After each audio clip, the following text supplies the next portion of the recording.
Hello,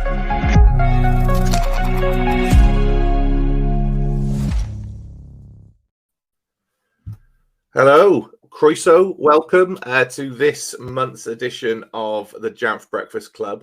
My name is Matt Pullen. I am the Global Senior Product Marketing Manager for Education here at Jamf. And this is a really special one for me because being in Wales, I am joined today by some friends of mine from a Welsh school, and I'm going to let them introduce themselves. So over to you, Damian, if you'd like to take us away. Yeah, hi, I'm Damian Parker. I'm Head of Design Technology at St Cyres School. Hi, I'm Richard Hopkin. I'm the Lead Practitioner for Teaching and Learning at St Cyres School. And my name is Ian Stark. I'm the IT Manager at St Cyres School and coordinate the use of IT in teaching and learning environment.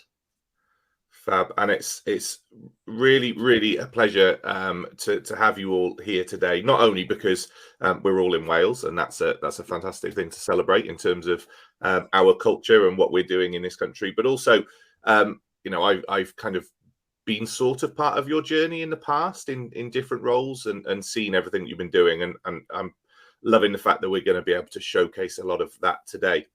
So the topic for today's discussion really is around, you know, basically that, you know, the evolving journey towards that creative and empowered learning experience for our students. And I know that you've been doing an awful lot. And the other thing that excites me about this conversation is we've kind of got both sides of the same coin, right? We've got the teachers in the classroom using the tech, and then we've got Ian, who's kind of behind the scenes and makes the stuff kind of work. And I really want to kind of delve into that a lot today in terms of how do you work together in order to make sure that students are empowered so that the likes of Richard and Damian can do the creative things that they want to do in the classroom and know that everything they've planned for is actually going to work in the classroom. Because as we know, and I know you both really well, you're confident when it comes to using technology, but how do we make sure that everybody has that same kind of confidence in the technology that they've planned for? So I'm really looking forward to where we go with this conversation today. But I'm gonna kick it off actually with you, Ian, just to really kind of think about like the structures, the behind the scenes stuff. So I know that you've moved from Jamf Pro over to Jamf School fairly recently, and I kind of wanted to just understand a little bit more about why did you make that decision to move from one platform to the other? Yeah, you know, with Jamf Pro for us was working really well, but the move really started around the introduction of Jamf Teacher with Jamf Pro and Jamf Parent, and really, you know, looking at Jamf School and the offer it had of just that sort of focused learning with like time-based policies, further uses of the tool of Jamf Teacher. So those are the main reasons. So like I said, we weren't unhappy with Jamf Pro. We just needed those extra sort of school features that Jamf School came with. So yeah, one of the main reasons is the Jamf Teacher, so that we can help our pupils and help that teaching learning environment be more focused around the activities going on in the classroom. And then I suppose to Rich and Damian on the same thing, like what have you noticed? Like have you seen a difference? Have you noticed anything in that transition from one platform to the other? Did you even know that you changed from one platform to the other? Like what was the experience on the class? It was pretty seamless to be honest. We didn't know a lot that was going on in the background until Ian sort of pointed out the new features. So for us, you know, it just helps us get our students far more organized. You know, we can set our apps in advance that we want for the lesson. We can lock the apps down now. So students are only locked on what you need in that lesson. You know, and you do get the cries, oh, so you've taken all my favorite apps off, and you know, you assure them then, no, it's just for this lesson. So yeah, it's been very smooth transition, and the students, you know, are now used to the staff using this, and they're aware that, you know, after the lesson, then all their apps come back.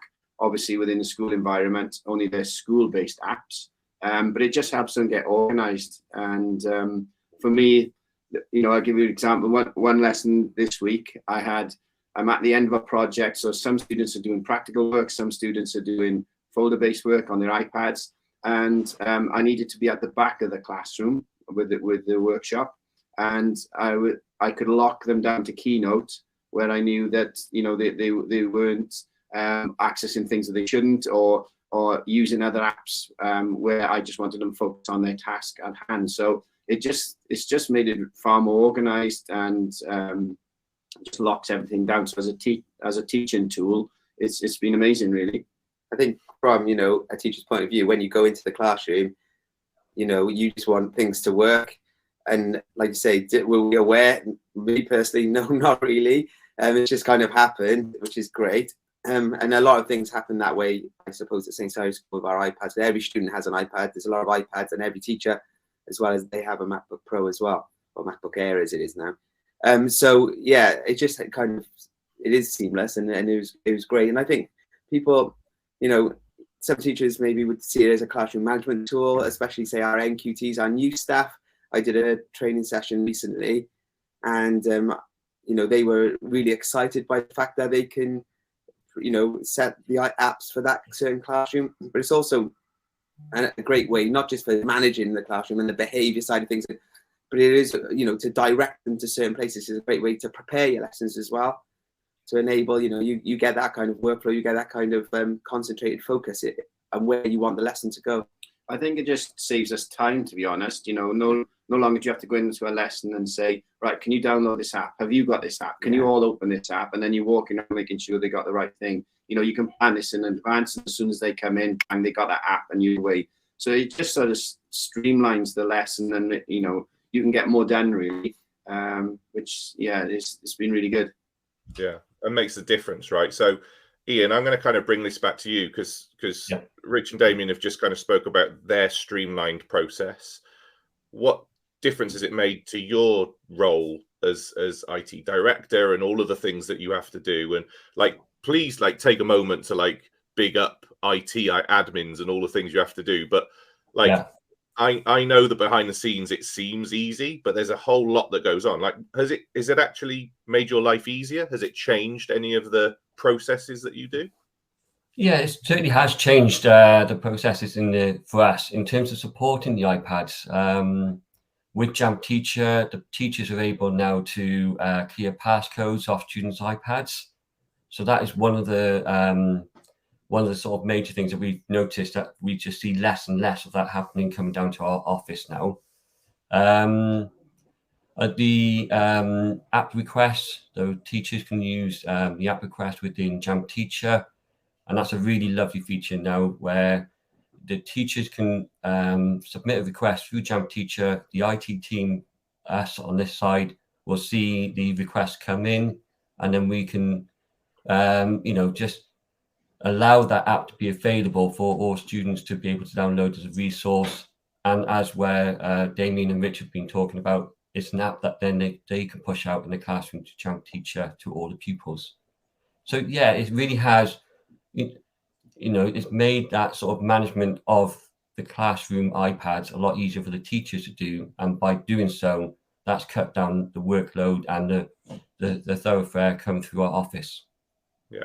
And I think that's like you hit one key word in that is workload, right? And I think, you know, teachers talk about workload a lot. That's obviously been something which has been huge, but workload is across a school estate, right? Like everybody's workload can be impacted positively and negatively. So great to hear that. I remember when I was still in the classroom, you know, we're talking about empowering teachers and learners, and I would always remember asking students to go down to IT to reset a password or whatever it might be, and thinking, like, this isn't the most convenient thing in the world, like letting teenagers run around corridors and say they're going to get passwords. I think probably most students that were stopped in corridors when I was in school, it was because they were going to IT to check reset their password.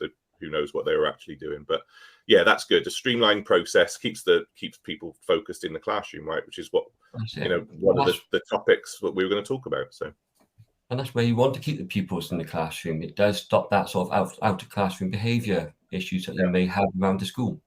Yeah, absolutely. So let's take it back a step then. We've talked about the tools that enable you to be more productive, those sorts of things. Let's actually drill down. So, like, what does the learning look like in your classroom then? Like, you've said we've got these tools, we've got apps that help you keep students focused. Keep them focused on what though? Like, tell us a little bit about the innovative learning that goes on in your classrooms and how you're able to kind of facilitate that with the technology. Yeah, well, 2014, I keep saying new build, but it's actually 8 years now.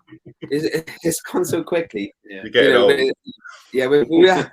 yeah, but we are very lucky here because we had a new build in 2014, which meant that we had the vision of the school was not, building a school for now, it's also building a school for the future.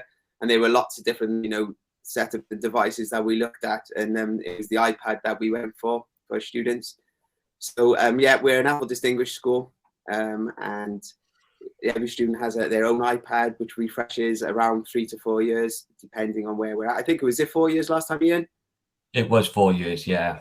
Yeah. So we've just refreshed now in September, so they have the latest technology.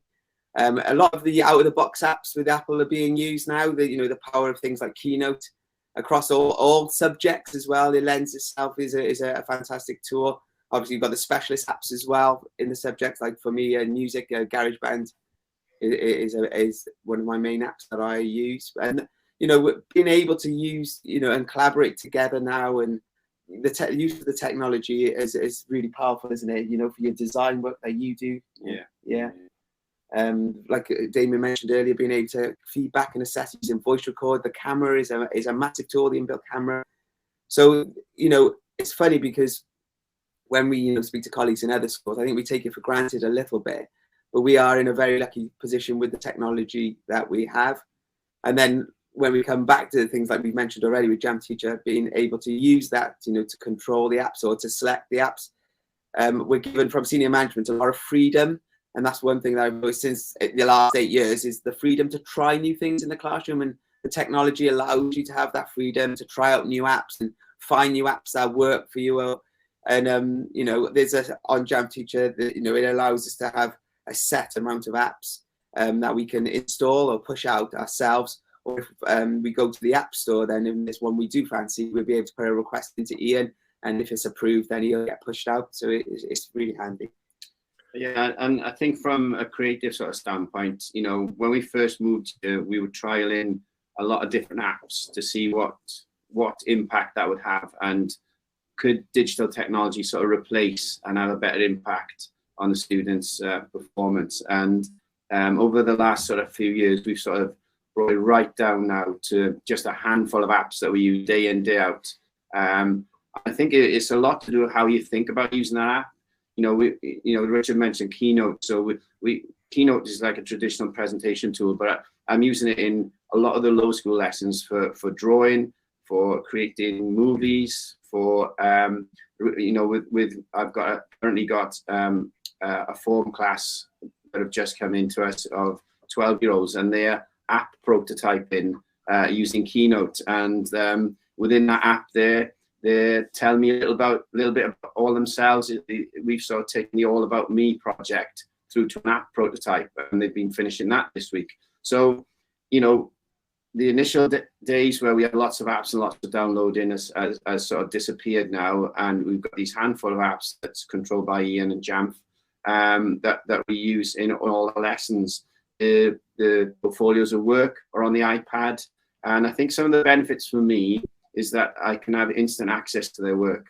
No longer I have to wait for a lesson where they come in with a design portfolio. I can mark it early in the mornings, which I usually do, and I can provide them voice feedback straight away, which they can then, when they get up in the mornings, they can listen to on their way to school. So, it's sort of revolutionized the communication side for us. And like we were speaking, before, this week now we're taking things to the next level, where in creative subjects, we're constantly giving verbal feedback. I'm constantly sitting with students and telling them how to improve their work, how to get to the next level, or simply just discussing a design idea. And one of the apps I've been sort of really using and using to good effect over the last sort of 3 years is an app called Showbie, where students can drop in all their digital portfolios. I can send out all their resources, videos, links to, you know, websites, and we just simply open that student's personal profile. I'll do a voice record, press record, and then we just have a discussion like me and Rich are sitting here now. And this week, they, you know, one of my students was discussing one of the models they were making, and we were looking at how we can improve it, you know, sort of suggestions of how to take it to that next level. And then we just press stop and then saved, and that's saved to their work, where they can then listen to that at a later date and draw on the feedback that we discussed in the lesson. So, you know, the use of the iPad has revolutionized the way that we're teaching now. And it's so easy. It's not intrusive. You don't have to, you know, download some technical software. It's literally open and record, and that's it. And then it stays in the safe area just for their own personal use. So, you know, we've really embraced digital technology in all our subject areas. Yeah, and I think the use of, you know, the choice to go iPad over, say, maybe Chromebook or and Microsoft, was the fact that the iPad is so mobile, and especially, you know, and it's easy for lots of different kind of settings, environments, and different types of lessons as well. So we've got students in PE that are filming out on the field for match analysis, and then come back and draw on the video and things like that. Then you've got, you know, I use the camera a lot in my lessons for, I call it vlogging for assessment, where they use the camera to feedback. And the great thing about AI music is, rather than just writing about it on a piece of paper, what they've done, they're able to speak to the camera, but also film their work as well. So when we're marking, you're actually seeing what they've done rather than just reading about what they've done. So it's just such a really powerful tool, and it's, you know, it's really pushed us forward here. I think the use of voice feedback has really reduced the teacher workload. The way that I can very quickly go through a full set of class portfolios and just give them far more detailed discussion about their work. And when we've asked the students, you know, do you prefer us to write it on your slides, or do you prefer listening to our voices in the morning? And they said they actually take in more by listening to our voices, because they can just switch on and listen and, you know, go about their day, or they listen to it on the way to school with their headphones in. So that's something that we're really pushing now, is getting more use for us to give more voice feedback rather than the traditional, you know, writing on the page or just typing at the side of the slide. It might sound a bit cheesy, but we're always available. We're always with the students, aren't we? You know, and they can listen back as many times as they want to what we say. Yeah. And but course, I think what's nice, and to pick up on what you said there, Damian, around asking the students, like, and we said at the very start, like, the topic of this was around empowering that creative learning, but you've empowered them in other ways, because you just ask them, like, here's the technology, this is what we can do with it, like, what works for you. And that's a really, really powerful thing, right? So I think throughout what you were just saying then, and Ian, the things that you were talking about, this empowerment thing is really important, right? Like 8 years ago, or however long ago, when technology was starting to come into the school, how empowered were teachers at that point, and how have things changed? Ian, and maybe to you, because you see it from behind the scenes, like, what's changed in terms of not taking your workload off you, which I suppose it does to a certain extent. It doesn't make your life easier in the sense of you don't do less. Like, I wouldn't want management to think Ian doesn't do anything.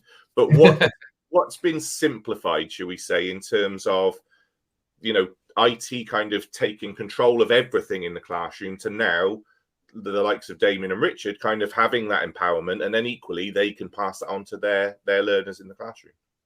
And, you know, as you said there, the key word is empowerment. It's all about empowering the end users all the time. And that's where you get the most creativity out of the people, really. And just being able to find the right solutions that they need to deliver that lesson. From that point of view, from my side, I've seen the creativity go through the roof in our school through the use of IT. And then from our support point of view, really, it was just being letting go of those reins a little bit and not trying to control that environment. And really, that's paid off massively for St Cyres School. And it's just been a great journey so far. And every step of the way, it's just brilliant to see the teachers really experimenting now and really seeing the positive effects of everything. Yeah. So back then to you, Richard and Damian, on that in terms of this experimenting. I think, Richard, you kind of alluded to this kind of, you know, trying things out and everything. If we rewind time to when you first had the iPads, and be honest here, like, it was in the past, we can excuse things that you might have done, but what's kind of your journey as an educator been as you've become more empowered? Like you mentioned before about like people new to the classroom, your NQTs. How are they supported now, maybe with the apps that you've got and the things you've gone through? But that doesn't just necessarily happen. Like what's your kind of journey in all of this, and how have you become more empowered in what you've done? I think the main vision of the technology in the school was so that it becomes just part of your pencil case. The iPad is just another tool, and the same for the students as well, just like their ruler and their pencil. We just wanted the iPad. We didn't want this kind of novelty around the technology or this novelty factor. We just wanted to be able to use it for its purpose, and that was for teaching and learning, for you know, to get the best out of the students and have the most impact on their learning. And you know, when we found out that we were all going one-to-one, and it used to be given a brand new MacBook Pro, obviously that's amazing, isn't it? So that if you look back to 2014, we started we've called the Digital Innovations Group now. So we get together every half term. And we discuss apps for the class, apps for learning, some of us little techniques and things that we find out, as well as things like the DCF as well, and the new curriculum and the ways we're going with the technology. And then that will cascade into the AOLEs, the areas now, our areas of learning throughout the school, and link with our teaching and learning forum. So it's pretty much like throughout the whole school now. But like you say, at the beginning, there was that novelty factor of lots of different apps being tried out, and which I think is a process that needs to happen. But we've kind of whittled, like Damian said earlier, we've whittled it down to what works best to get the most impact out of the students. And then when that links to, say, Jamf Teacher, is the fact that we can go and think about, oh, in this lesson, all I need is GarageBand, or all I need is Keynote and GarageBand, and then that can be selected for that lesson. So we've gone through this process where I really feel it is, you know, part of the pencil case now. It is. I sometimes have to remind the students. I say there's student at Christmas. I say to them sometimes in class when they're there, you don't know how lucky you are. I say, you know, at Christmas there's millions of children around asking Santa for a brand new iPad, and you've got one. But you know, they are lucky, and we are in a lucky position. But I think the main thing is about having that impact on the students' learning, and how do we get there? And it's not about just throwing loads of apps on and trying loads of things. It is about that streamlining, and it is about that focusing thing. I think like for me, being a very early adopter, you know, I was trialing things where we didn't have an iPad or Mac or even the network. We were trialing things, you know, we did a head count of how many people had an Apple device in my class, and then we tried using iTunes U to push out digital sort of workbooks for them.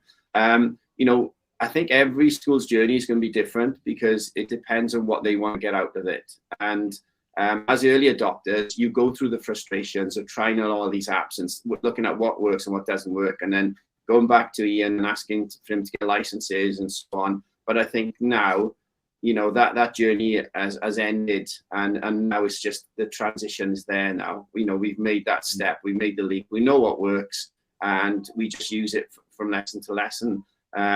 You know, within my department, I've trained my staff to use specialist apps which help in the design technology area, and Richard will be the same in the music area. And then behind the scenes, you know, Ian's controlling what goes out and when, and if there are any issues, we will take that further.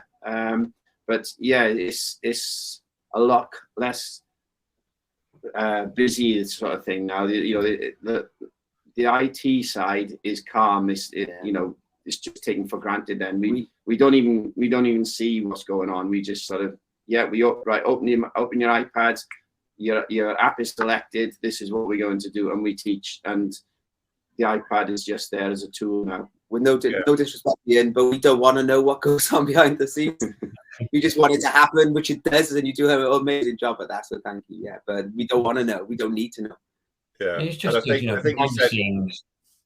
Sorry, Ian, you please. But behind the scenes, you know, I'm ensuring that those core apps that we use daily in every lesson are always available. If a student try to remove it, it won't allow them to remove it. If there's certain apps that I know that need to be on at certain times throughout the year, you know, I make sure that they're pushed out to all the iPads well before the lessons need to be happen. And, you know, where Damian mentioned about the use of Shobi, with Jamf School, I can tailor and personalize Shobi. So, you know, you've got all those tools that you would expect that any enterprise MDM solution will have out there. But, you know, Jamf School, you can do all that as well. So you can say only students can log on with their St Cyres account.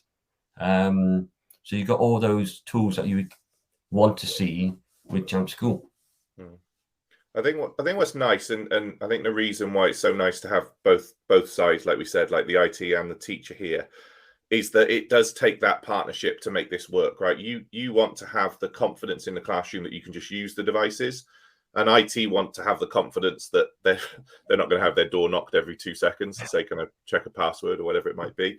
And it takes that partnership in order to function. I guess, Damian, from your point, in the early days, there was lots of trying things out, and the obstacles you probably would have met would have been the things that Ian had the answer to. And I suppose the longer you've gone on your journey, the more the two sides talk to each other. And then, Richard, as you said, now it just happens. You don't think about it. You don't have to necessarily, you know, consider it to be IT in the classroom. It's just teaching and learning, because you've got that IT behind the scenes that is doing all of that work, which I think makes a huge difference. So if I'm an NQT now coming to your school, I think I'm a little bit too old to be an NQT coming to a school these days, but if I were an NQT coming to your school, what would my experience be then, in terms of, let's say we rewind back to September, I'm fresh-faced, joining St Cyres, what would my experience be with the technology? Because like you said, it's part of the pencil case, it's the norm, students expect it. That's might be scary to me, right? Because, well, I've never done it before. Yeah, there's an induction program, Ian, because you're part of that too. So if you want to speak about the induction. So we will start, you know, we'll meet the NQTs coming into school. We'll have the iPads ready for them, and we will just sit down with the NQTs and talk about the tools that we got available in the school. And we'll go through those tools on the iPad. So we will mention that you will have Jamf Teacher, along with all the sort of core apps that we run in our school. And we'll talk about how that technology is used in each classroom. So we use AirPlay to Apple TV, and that's how we share our work with the students in the classroom. And then once we've done that, then we will then say to the NQTs, you need to talk to your department area about how they use the technology in their specialist area. So if it's with Richard, they'll be talking about, you know, like GarageBand on the iPad and how music will use that technology in the classroom. And likewise, if they would go to Damian's faculty or department, they'll be talking about those sort of apps that they use in Shobi and around that.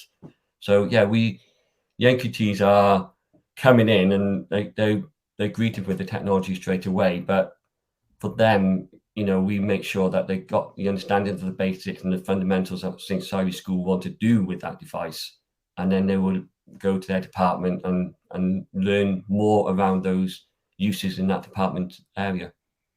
It's also, I suppose, important. You know, the students are very, very good at using iPads, so it's not as if there's a process of having to show the students how to use them. It's very natural for them, which, you know, that takes a lot of the onus off the teacher as well. You know, you can say, right, we're going to use this app, and bang, that they know where to go, they know what they're doing.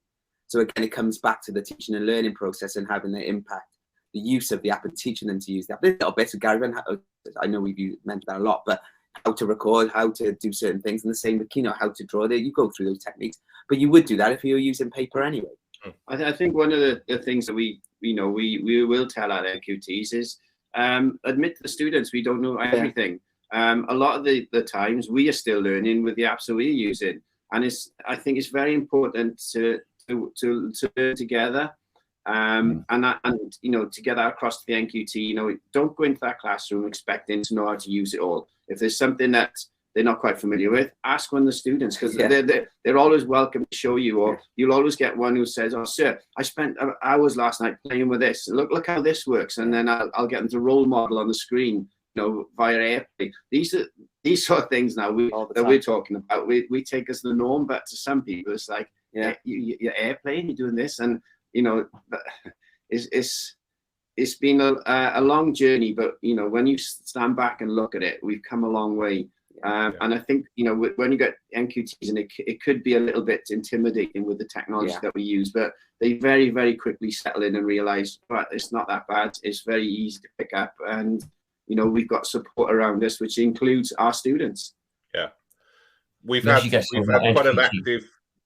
quite an active set of questions, so I'm going to jump into the questions here from the audience, because there's some great ones in here that I think will be interesting to look at. So the first question we've got here: how does collaborating cross-platform with the use of Microsoft Office 365, or it potentially could be Google Workspace, with students logging into laptops versus iPads and being able to pick up all of their documents wherever they are, on-site or off-site?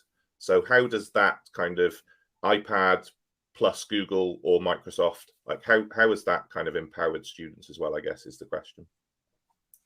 I mean, for us, I think we use Google Classroom for the majority of the retrieval of work and for setting work, and we use Shobi, and both those apps are web-based, so they can access those on any device that they have at home. They can also access them on their phones. They just need to use their school logins, and then they're away. So although we're using iPad in school, it doesn't sort of hold them back in any way from using other devices. But because we're fortunate to be a one-to-one school, they do take their iPads home with us. But if you're working in a school where the iPads are placed back in a cabinet or a charging unit, obviously it's a little more restrictive than a one-to-one device, but they can still access their work 24 hours a day, 7 days a week. Yeah. Multiple, we are a very hybrid school in our setup, but we make sure that, those sort of, if they didn't have the iPad, like as Damian's mentioned, they got access to their resources on many other platforms and devices, but in school as well, if they were to log on to a Windows PC or Mac PC, they'll get to see all their work, either in Google Drive or iCloud. It will follow their log-on accounts wherever they go. Brilliant. Ian, I think this one's probably more directed at you. How do you deal with in-app purchases, and do you do that with Jamf? So, this is a good one for me. Like behind the scenes, like in-app purchases, I know has come up quite a bit. Like how do you deal with that within the apps? Yeah, in-app purchases are a little bit difficult because you can't really do it through the volume purchasing program. What we would do in that scenario, and Damian's got a perfect example of this. Concepts was an app that Damian's been using, and at the time it was very much an in-app purchase. And of course, you can't use the volume purchasing for the full benefit. You can't get the discounted costs. So what Damian did was get in touch with the app developer, built that relationship, and talked about, look, we want to use you as an education tool. What can we do? Because this in-app purchasing is the one barrier that you got at the moment. And I'll let Damian talk about it, but Concept came out with an education version app that we can then purchase through volume purchasing. So definitely have those discussions.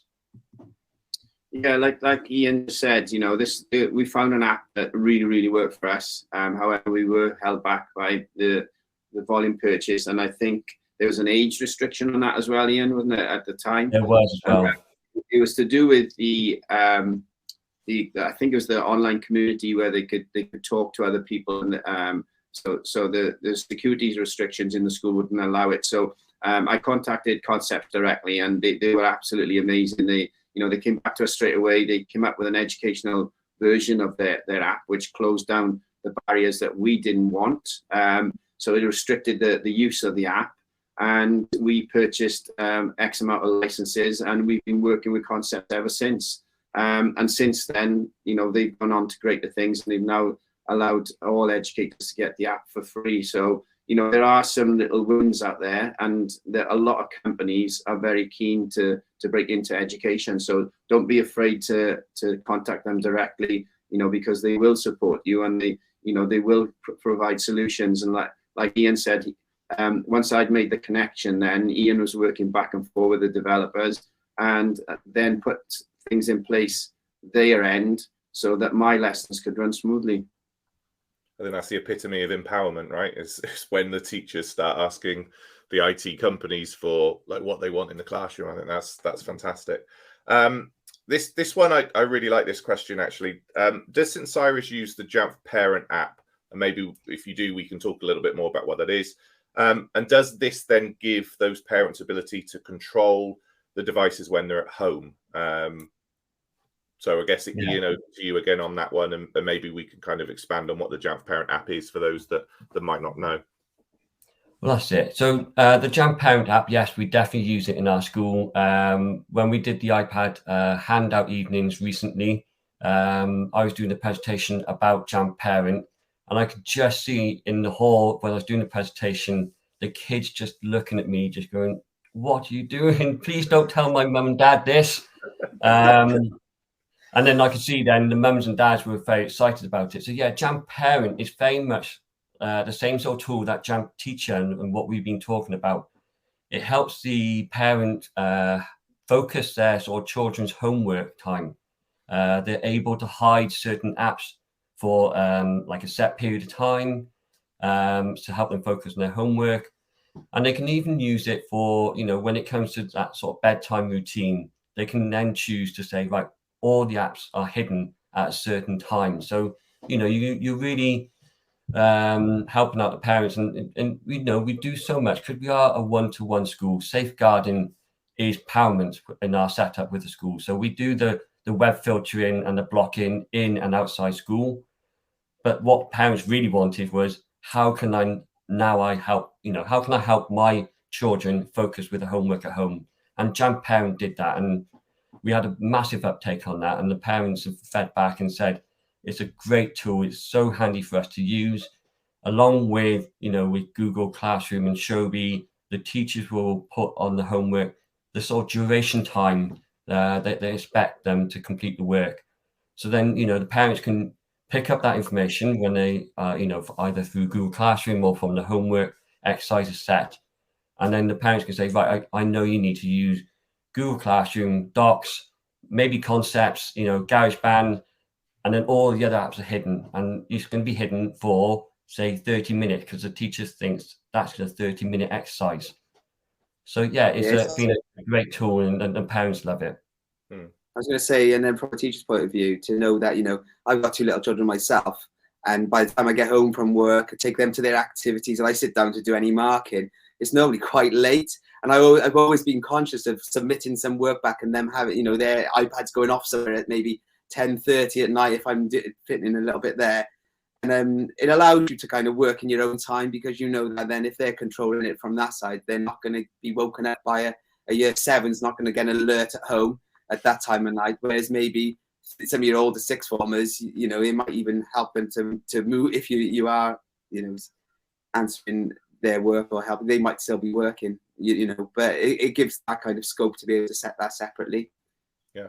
And good. And again, it's about empowering people, right? In this case, empowering the parents to feel confident with, school-based technology coming home and what that looks like. Sorry, Damian, I think I jumped in over you. From a student well-being point of view as well, with a lot of the apps that we use, you can log into the history to see when they created the work, how long they spent time on that work. Because I've picked up students in the past, and I'm saying, you were working on this folder at 3 a.m. and you were back in school at 8. You need to start thinking about your sleep patterns, and we often look at those things and then start to advise students, well, you need to get a bit more organized. You're not going to get enough sleep. So parents can be aware that we are also keeping an eye on their well-being through these little features in these apps as well. Brilliant. We've had one question that I can answer, actually. So do you have any user guides, video tutorials to use when first starting out with Jamf Teacher?